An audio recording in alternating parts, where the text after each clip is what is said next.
Welcome to Steven Frain Sister. This is podcast 12. I'm Pamella Jean.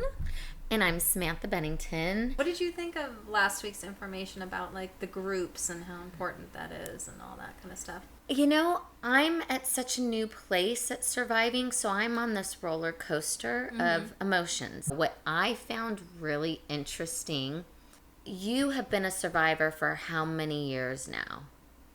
Oh my God, decades. Decades, right? I can't do math that well. Well, and I just put you on the spot. We're not trying to like give away our ages right now. I don't care either. I just really can't do math well. Well, I'm not going to say that I can either. So let's just, it's been quite some time, and it was as well for our last interviewee.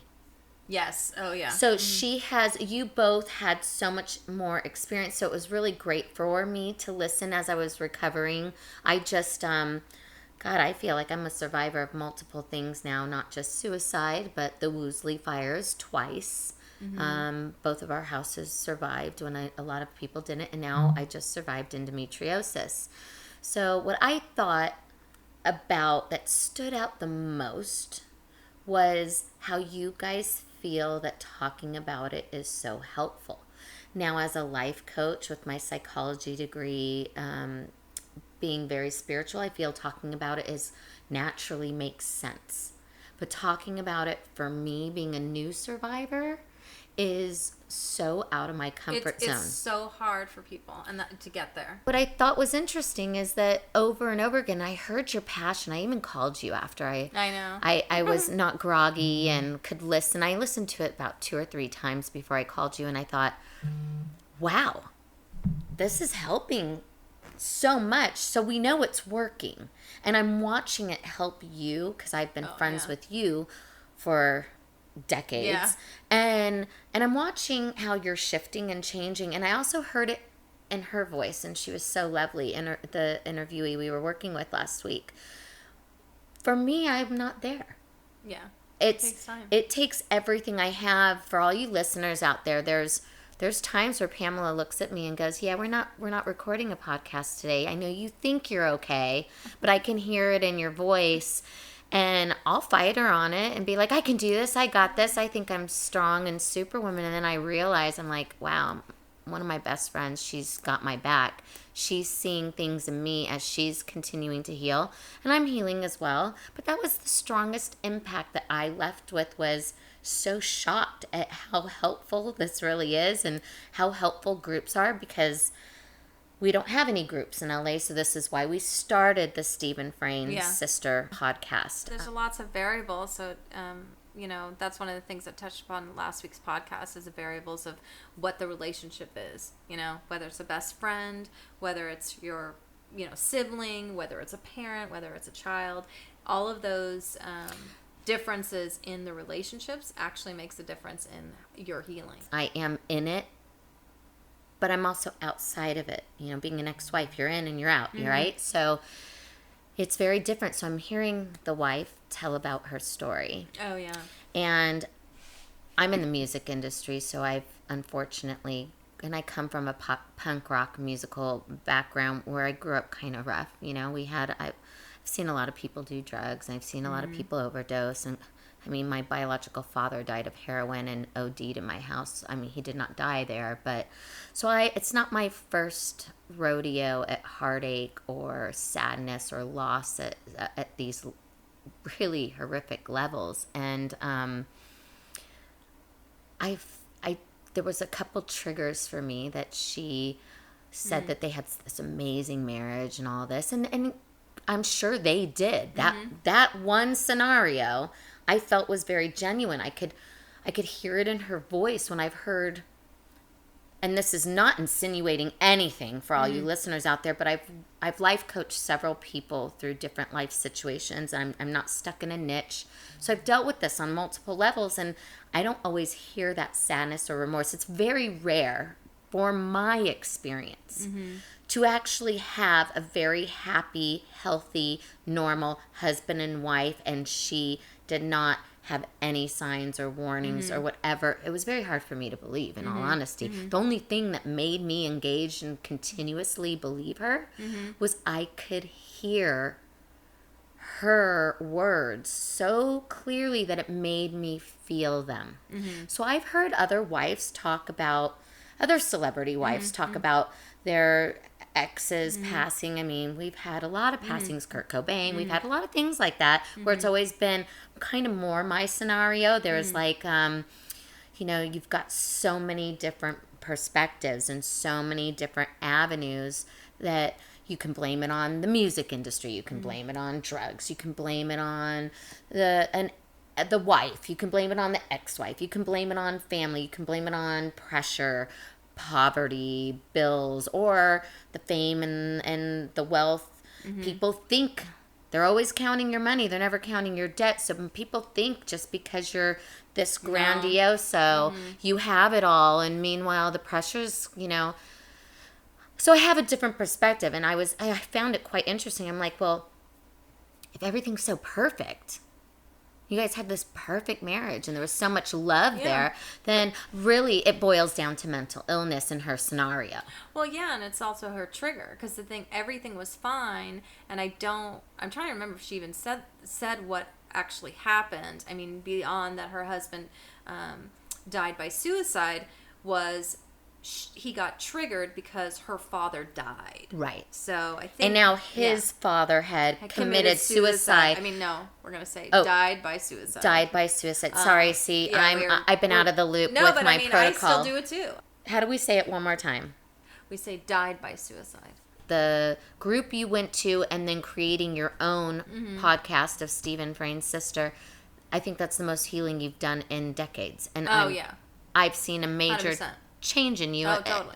As my friend, I've just watched you really blossom. So I'm in the hopes that all this work will all get something out of it. That podcast was great. I'm glad that I was able to step aside, because I think I would have been listening more than participating in just the place of where I'm at surviving. So my hat goes off to you both. It was really incredible, and thank you. Thank you. Thing is that I have been in those groups, and I think you talking needed to her, lead that one. Yeah, and it's like me talking to her as I understood what it was like, and I liked the fact that she was talking about professionals and things like that, and I was saying, look, I went to the professionals and it didn't help me as much as coming to your group, and eventually what I'd really like to do for Steven Frain Sister is, and they have opened their doors to let us use their method.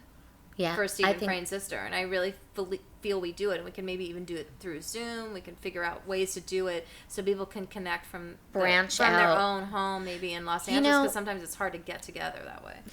Well, today we really want to talk about valuing yourself, and how much do you value yourself, and basically the difference between self-esteem and self-confidence and self-value, which is just there is kind of a fine line, when it comes to like arrogance and, entitlement. Yeah, entitlement. And there really is a difference. And we actually have a little quiz, which maybe we'll take Samantha through. I don't know. We'll see. I haven't even read the questions. What I find very interesting about this topic is knowing your self-worth, which most people that know me know that I'm a very confident person. What I find beautiful about knowing your self-worth is what most people don't understand is knowing your self-worth also gives you the ability to love others.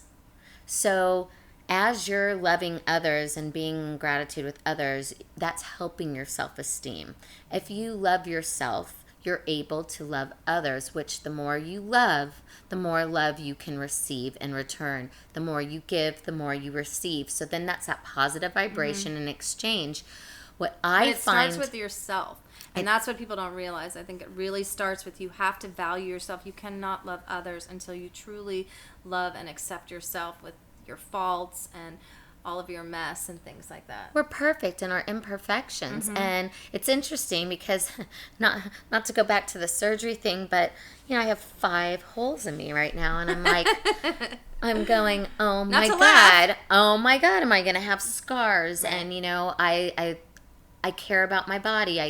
My body's my temple. I care about the way I look and present myself. And I've always had high self-esteem because I love and accept me for the way I am.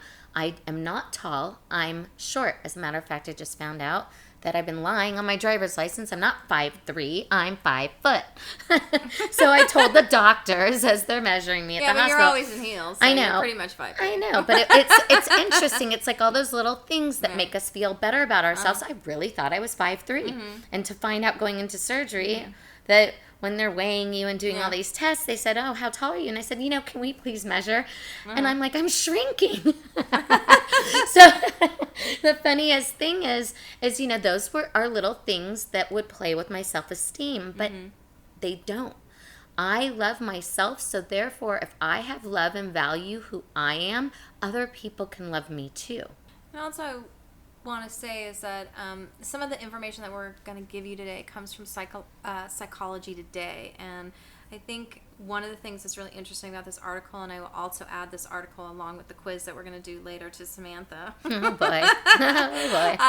At the bottom, so you guys can click on it. But what I love is self-value. I'm just going to read from it a little excerpt. It says, self-value is more behavioral than emotional, more about how you act toward what you value, including yourself, than how you feel about yourself compared to others. So I think that is the same thing. Is like when you're like, we always say, I mean, it's cliche, but keeping up with the Joneses or whatever, and just figuring out how you're okay in your own lane. You know what I mean? What's making you happy? And it's funny because sometimes you feel like you get judged, like people are telling you, well, you should do this or you should do that. And it's like, well, that makes you feel good. That's fine. I'm totally happy with you feeling good with that. Doesn't make me, I don't need to do that. Like, I know what I need to do to make me feel good. And sometimes we do get influenced by our peers or family trying to say you should do things this way. And it's kind of like coming back to yourself and saying, hey, what makes me feel good? Where do I find value? And it's okay if it's different from somebody else. And it further says to value something goes beyond regarding it as important. You also appreciate its qualities while investing time, energy, effort, and sacrifices in its nurturing or maintenance. If you value a Da Vinci painting, you focus on its beauty and design more than the cracks in the paint. And I'm like, that's perfect. It's so perfect. So the article that I encourage everybody to read after this podcast goes on to say, now here's the tricky part. In contrast to high self-esteem with its tendency toward entitlement, people with high self-value necessarily value others. When self-esteem is higher, I can't even talk today. It's okay, and I'm the one who had a glass of wine today, not her. But self-value is about equality.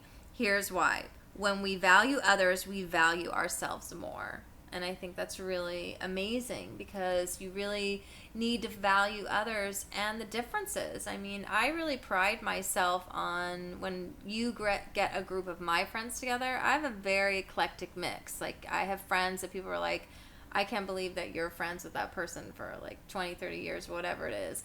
And I have been. And it's because I really appreciate the differences. It's like, I don't want to be around everybody just like me. I want to learn and grow and see things from different perspectives. And I just think you can learn so much from that. Not to be a cliche, but I think that people like to use the word but don't stay in the stillness of it is gratitude. I really want to hit home with that gratitude because that's where you will really value others, and that helps you value yourself.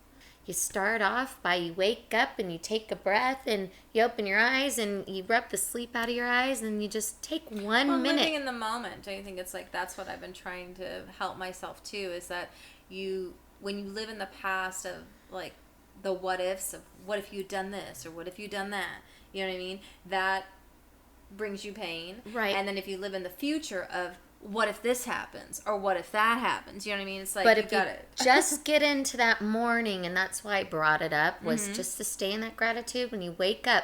Just even say, and most yogis, spiritual gurus, anybody practicing anything that's of well-being and wellness, mental health, is going to say, think of one thing that you're grateful for when you wake up. Start your day like that. Then touch the ground and get out of bed, even before you pee or get a cup of coffee, brush your teeth, get a glass of water.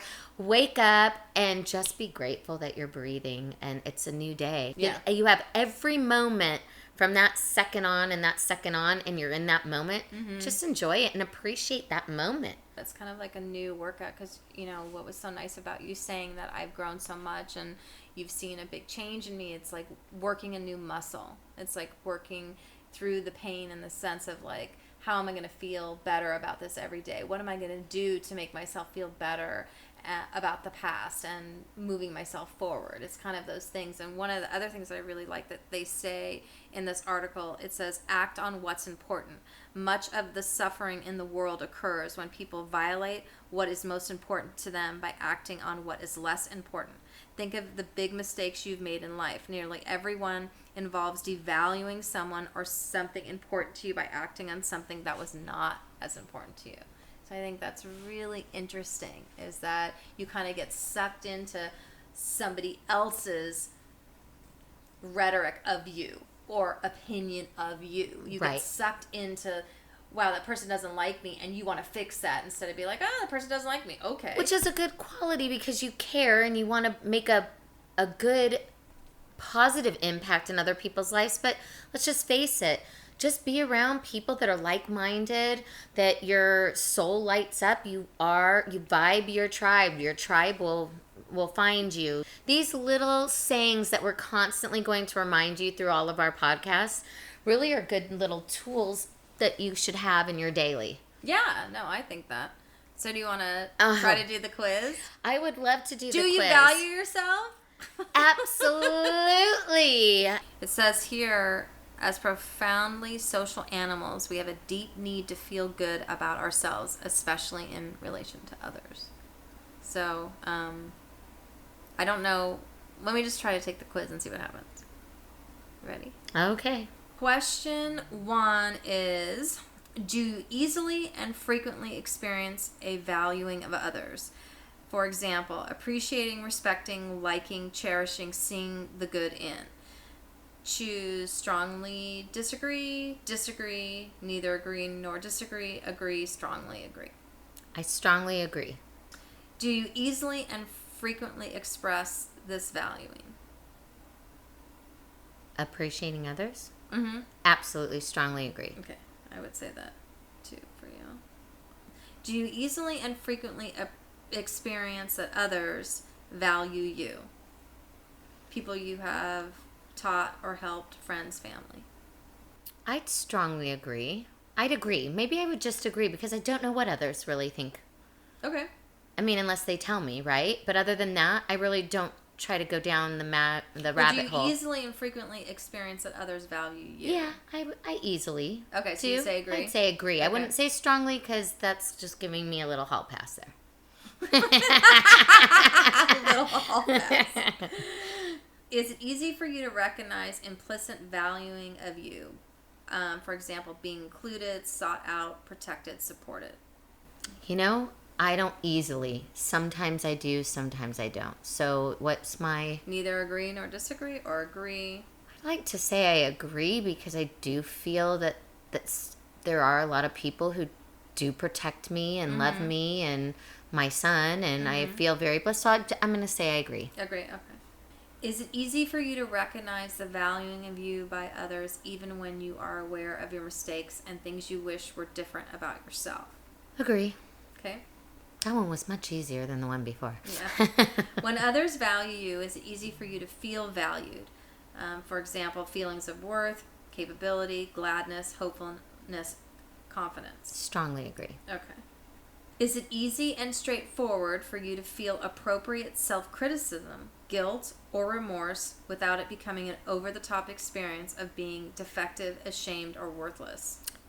Strongly agree. That's good because I think that I would agree with that now, but I would say definitely a few years ago I wouldn't have felt that way. So it's interesting. You can grow and get better. Doing the work is really important, and talking about things and being open is really important because that's where you want to get. You want to get to that place. Right. Question number 8. Would it be easy for you to come up with a list of 10 things that are good about you? Strongly agree. Very easy. Is it easy and common for you to feel like a basically good person? Strongly agree. When you are disappointed or in challenging situations, is it easy and natural for you to draw upon a feel soothed, reassured, and encouraged by a strong underlying sense of worth, self-worth? You know, we all have good days or bad days. I'd say I agree. I wouldn't say strongly agree, but I do agree.